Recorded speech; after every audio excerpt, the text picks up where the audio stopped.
உள்ளாட்சித் தேர்தலிலும் மக்கள் நல கூட்டணியில் இணைந்து செயல்படுமாறு தேமுதிக மற்றும் தமாகவுக்கு இந்திய கம்யூனிஸ்ட் கட்சியின் மாநில செயலாளர் முத்தரசன் வேண்டுகோள் விடுத்துள்ளார்.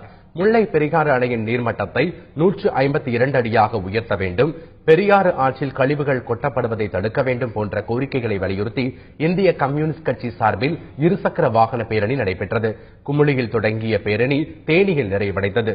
இதில் கலந்து கொண்ட பின் செய்தியாளர்களிடம் பேசிய இந்திய கம்யூனிஸ்ட் கட்சியின் மாநில செயலாளர் முத்தரசன், தேமுதிகவும் தமாகவும் உள்ளாட்சி தேர்தலிலும் மக்கள் நல கூட்டணியில் இணைந்து செயல்பட வேண்டும் என்று கேட்டுக் கொண்டார்.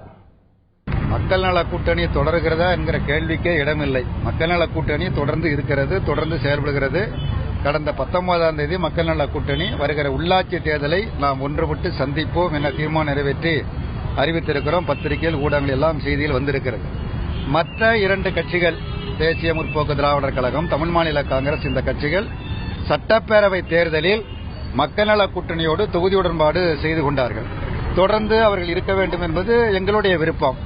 இருப்பதா இருக்க வேண்டாமா என்பது குறித்து முடிவெடுப்பதற்கு அவருக்கு உரிமை உண்டு. அதன்படி அவர்கள் முடிவெடுப்பார்கள்.